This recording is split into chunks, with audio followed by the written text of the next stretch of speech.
whether today we are discussing about ITR6 competition. ITR6 यानी इन company की incomes की returns कैसे आपको वेबटेल का यूज करके फिल करनी है, उसके बारे में आज हम डिस्कस करेंगे। तो कंपनी रिटर्न्स में कौन कौन सी चीज़ें आपकी रिक्वायरमेंट डॉक्यूमेंट्स क्या होंगे, उन सबको हम आज एक बार फिर से डिस्कस करेंगे। पहली भी वीडियो में हम डिस्कस कर चुके हैं कि कंपनी रिटर्न्स में क्या क्या चीज़ें या क्या क्या डॉक्यूमेंट्स आपको रिक्वायर्ड होंगे। आज हम विद एक क्वेश्चंस को लेके चलेंगे, balance sheet, profit and loss, depreciation account, इन सब की मदद से आज हम पूरा कंप्लीट प्रोसेस सीखेंगे कि एक कंपनी की रिटर्न्स कैसे आप फिल कर सकते हैं। तो हमारे साथ बने रहिए एंड तक। और इसके बाद आपको ITR6 से रिलेटेड कोई भी क्वेरी या कोई भी प्रॉब्लम होती है तो आप हमारे कमेंट्स बॉक्स में उसके लिए कमेंट्स कर सकते हैं। तो चलिए शुरू करते हैं। सबसे पहले देख लेते हैं स्टार्टिंग के क्वेश्चंस हमारा कहाँ से क्या स्टार्ट है। तो इसके लिए हमने ये पीपीटी प्रिपेयर की है। तो यहाँ पे हमें डॉक्यूमेंट की रिक्वायरमेंट ITR6 करने के लिए क्या होगी, आपके पास सबसे पहले बैलेंस शीट होनी चाहिए, प्रॉफिट एंड लॉस स्टेटमेंट होनी चाहिए, डेप्रिसिएशन उसका कंप्यूटेशन और प्रीपेड टैक्स आपने क्या पेड किया है एडवांस में, वो सारी डिटेल्स आपके पास होनी चाहिए। तो बैलेंस शीट कुछ इस तरह की होगी जिसमें लायबिलिटी साइड, असेट साइड दोनों होते हैं आपके। शेड्यूल 4 के अकॉर्डिंग है, शेड्यूल 6 भी होता है। तो आपके ऊपर डिपेंड करता है कि आपने शेड्यूल 4 के अकॉर्डिंग किए या 3 के अकॉर्डिंग किए या 6 के अकॉर्डिंग, जैसे भी आपने मेंटेन किए बैलेंस शीट। उसमें दो ही पार्ट्स होते हैं, एक होता है लायबिलिटीज और एक होता है असेट्स। उसके बाद हम बात करेंगे हमारे प्रॉफिट एंड लॉस की। तो प्रॉफिट एंड लॉस के बाद हमारे पास ये पता होना चाहिए कि कितना सेल्फ असेसमेंट करके एडवांस टैक्स आपको भर देना चाहिए किस किस डेट्स में। ये पहले भी डिस्कस कर चुके हैं कि 15 जून तक आपका 15% टैक्स जमा हो जाना चाहिए, 15 सितंबर तक आपका 45% टोटल इनकम का जो एडवांस टैक्स ऑलरेडी पेड किया हुआ है उसमें मिला के हो जाना चाहिए, 15 दिसंबर तक आपका 75%, देन 15 मार्च तक आपका 100% टैक्स जमा हो जाना चाहिए। ठीक है, और जो आपने पहले से पे कर दिया उसको आप लेस कर देंगे, जो बचेगा वो आपको पेड करना है। ठीक है, कैसे कंप्यूटेशन करते हैं उसके लिए यहाँ पे ये फॉर्मूला दिया हुआ है, इसको आप एक बार गो थ्रू कर लें, हमने पहले भी क्लास में इसको डिस्कस किया हुआ है।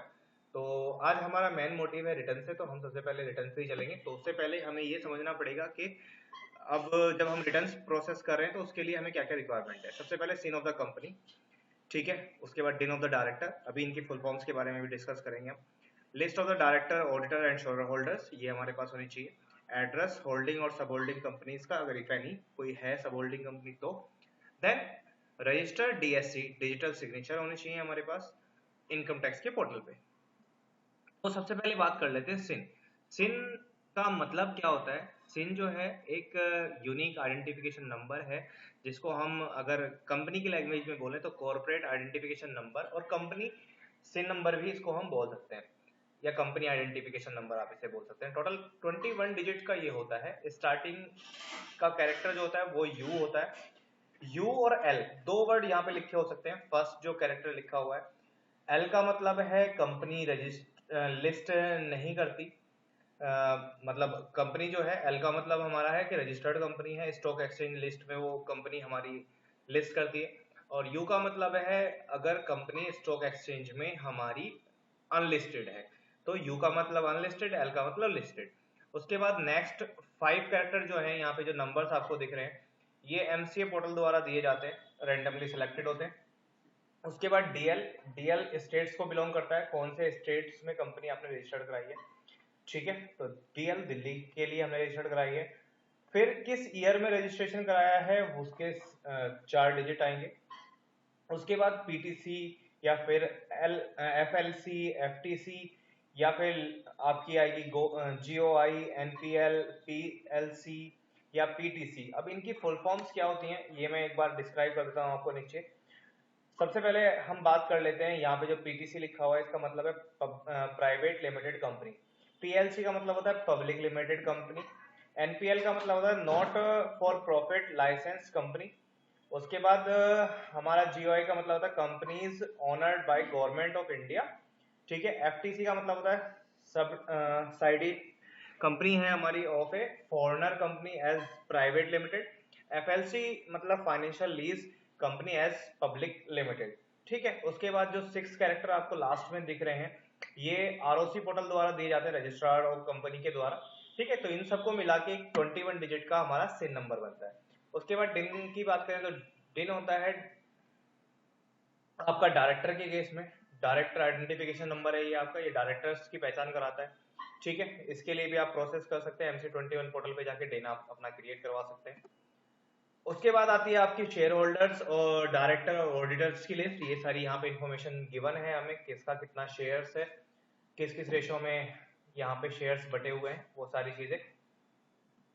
देन रजिस्टर्ड को, रजिस्ट्रार जो होता है वो DSC of income tax portal पे आपको रजिस्टर्ड करना पड़ेगा। जो आपने DS डिजिटल सिग्नेचर लिए हैं वो आपको रजिस्टर्ड कराने पड़ेंगे इनकम टैक्स पोर्टल पे। उसके लिए क्या क्या प्रोसेस आपको फॉलो करना है, step 1, step 2, step 3, step 4, step 5, step 6 में आपको समझाया हुआ है कि आप कैसे उस टोकन को रजिस्टर्ड कर सकते हैं अपने पैन नंबर के बिहाफ पे। उसके बाद बेसिक इन्फॉर्मेशन दी हुई है यहाँ पे पूरी कंपनी की, ठीक है। डायरेक्टर कौन है, कंपनी क्या नाम है, उसका पैन नंबर क्या है, वो सारी चीजें। देन बैंक डिटेल दी हुई है यहाँ पे, नेचर ऑफ बिजनेस क्या है, एक्नॉलेजमेंट डिटेल्स दिए हैं ऑडिटर्स की यहाँ पे, ठीक है। तो यहाँ पे हमारी बैलेंस शीट भी हमें गिवन है। बैलेंस शीट से रिलेटेड ये यहाँ पे मैंने नोट्स लिखे हुए हैं 1 2 3 4 5 6 7 8 9 share capital, reserve and surplus, उनके रिगार्डिंग नोट्स भी मैंने यहाँ पे डिस्क्राइब किए हुए हैं कैसे कैसे वो कैलकुलेट होके आया है, ठीक है। तो इसको आप एक बार गो थ्रू कर लें, ठीक है। तो अब हम सबसे पहले आ जाते हैं, बात करते हैं हमारे यहाँ पे प्रॉफिट एंड लॉस की भी पूरी डिटेल दी हुई है, उसके बारे में भी पूरे नोट्स दिए हुए हैं, आप एक बार कंफर्म कर लें यहाँ से। तो ये सारी चीजें पहले से आपके पास होनी चाहिए। ये मेरा डेप्रिसिएशन हो गया, फिक्स असेट पे जो डेप्रिसिएशन था मेरा, किस पे कितना कितना परसेंट है वो पूरा दिया हुआ है यहाँ पे, ठीक है। इसके रिलेटेड नोट्स भी मैंने यहाँ पे हाईलाइट किए हैं डेप्रिसिएशन से रिलेटेड, तो कितना कितना किसका डेप्रिसिएशन है वो यहाँ पे मैंने कैलकुलेट करके निकाला है, ठीक है। DPM यानी depreciation on plant and machinery, ठीक है, कितना है, फर्नीचर्स पे कितना है, प्लांट्स एंड मशीनरी पे कितना है, वो सारी चीजें हमने यहाँ पे डिस्क्राइब की हुई है। उसके बाद कंप्यूटेशन यहाँ पे कंप्यूट करके देखा गया है, ये कंप्यूटेशन हमने पूरा निकाल लिया है। यहाँ पे net profit as per the audit profit and loss कितना था आपका, वो यहाँ पे दिया हुआ है। लेस कर depreciation as per the companies act कितना था, वो यहाँ पे लेस कर दिया है, ऐड किया है सॉरी, और लेस कर दिया depreciation as per the company law, मतलब इनकम टैक्स निकाल के हमने वो यहाँ पे लेस कर दिया 30% जो हम बात कर रहे हैं, ठीक है। उसके बाद यहाँ पे मैट कैलकुलेट किया गया है, नॉर्मल टैक्स कैलकुलेट किया गया है, ठीक है, वो सारी चीजें। देन बुक ऑफ प्रॉफिट कितना है वो सब कुछ कैलकुलेट करके हमने निकाला है। तो हमें जो स्टेप फॉलो करने हैं वो ये 7 स्टेप फॉलो करने हैं जब हम कंपनी की किसी रिटर्न्स की बात कर रहे हैं, ठीक है। तो सबसे पहले आपको वेबटेल का सॉफ्टवेयर ओपन करना है। वेबटेल का सॉफ्टवेयर ओपन करने के बाद यहाँ पे आपको सबसे पहले क्रिएट करनी है कंपनी, तो आपको F2 प्रेस करना है या कंपनी क्रिएट पे जाना है। कंपनी क्रिएट पे जाने के बाद इस तरह की ऑप्शन आपके पास आ जाएंगे। यहाँ पे आप अपनी कंपनी की बेसिक डिटेल्स मेंशन करेंगे जो कि हमने पिछली स्लाइड्स में देखी भी है, वो सारी आपको यहाँ पे मेंशन करनी है। यहाँ पे आपको चूज करना है एज ए कंपनी, ठीक है। उसके बाद इसको सेकंड पेज पे आना है। सेकंड पेज पे आपकी आएगी बैंक की डिटेल, शेयर होल्डर्स की डिटेल, सबलेटिंग कंपनी की डिटेल्स, ये सारी यहाँ पे आ जाएंगी आपकी। ये आपके ROC रजिस्टर्ड डायरेक्टर हैं, ठीक है, ये 3 डायरेक्टर्स थे, इनकी डिटेल यहाँ पे आ जाएगी थर्ड पेज पे। फोर्थ पेज पे आपकी आ जाएगी नेचर ऑफ कंपनी, कंपनी का नेचर क्या है, किस नेचर्स में कंपनी काम कर रही है, और ऊपर आ जाएगी आपकी शेयर होल्डर्स की डिटेल, ठीक है। फिफ्थ पेज बाय डिफॉल्ट अपने आप भर जाएगा, ऑथराइज सिग्नेटरी आपको भरना है कि ऑथराइज सिग्नेटरी कौन है। 6 और 7 पेज को आपको भरने की रिक्वायरमेंट नहीं है। उसके बाद आप सेव कर देंगे उस डाटा को। सेव करने के बाद आप F3 क्लिक करेंगे या सेलेक्ट कंपनी आप कर सकते हैं।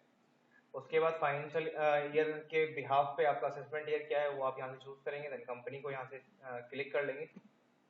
देन आपको आना है सबसे पहले बैलेंस शीट पे। तो बैलेंस शीट पे आप जैसे ही क्लिक करेंगे इस तरह की बैलेंस शीट आपके पास आ जाएगी। यहाँ पे ऊपर पेज 1 पेज 2 हमारा लायबिलिटीज, इक्विटी एंड लायबिलिटीज के लिए है। पेज 1 पेज 2 पेज 3 असेट्स वाली कंडीशन में ये तीनों असेट्स के रिलेटेड है। अब आपको अपनी बैलेंस शीट से एक एक डाटा पिक करना है और यहाँ पे सेम कंटिन्यूसली भरना है आपको कि कौन कौन सी चीजें यहाँ पे हैं, ठीक है। 1 बाय 1 करके आपको यहाँ पे पूरी असेट्स एंड लायबिलिटीज आपकी बतानी है स्टेप बाय स्टेप। सारी बताने के बाद यहाँ पे हम टोटल कैलकुलेट कर लेंगे। तो टोटल हमारा जो हम प्रॉफिट एंड लॉस के हिसाब से आ रहा था या बैलेंस शीट में हमारा जितना भी आ रहा है वो यहाँ पे शो करेगा। उसके बाद आपको आना है प्रॉफिट एंड लॉस पे। प्रॉफिट एंड लॉस पे आप क्लिक करेंगे तो यहाँ पे 1 बाय 1 आपको दोनों प्रॉफिट एंड लॉस की साइड्स भरनी है, ठीक है। इनकम की और एक्सपेंसेस की, दोनों साइड यहाँ पे दी हुई है। इनकम पे क्लिक करके पहले आपको इनकम्स भरनी है, यहाँ पे एक्सपेंस पे क्लिक करके एक्सपेंस की क्लिक करनी है। इफ अकाउंट नॉट मेंशन, कोई अकाउंट अगर उसमें नहीं मेंशन किया गया, मतलब आपके यहाँ कोई ऐसा बैलेंस शीट में एक्सपेंस आ रहा है या इनकम आ रही है जो इस प्रोफाइल में आपको पूरी में नहीं मिल रहा है, तो आप यहाँ पे भर सकते हैं। ठीक है, तो स्टेप बाय स्टेप आपने प्रॉफिट एंड लॉस भरा, पहले बैलेंस शीट भरी, फिर आपने प्रॉफिट एंड लॉस भरा। उसके बाद आपको आना है प्रॉफिट एंड लॉस भरने के बाद सारी डिटेल्स प्रॉफिट एंड लॉस की भर दी हमने। देन हमें भरना है डेप्रिसिएशन। डेप्रिसिएशन पे आप क्लिक करेंगे, क्लिक करने के बाद डेप्रिसिएशन कुछ इस तरह से दिखाएगा, डीएमपी यानी डेप्रिसिएशन प्लांट एंड मशीनरी। ये यहाँ पे आपको दिया हुआ था जो मैंने फर्नीचर कंप्यूटर की बात करी थी।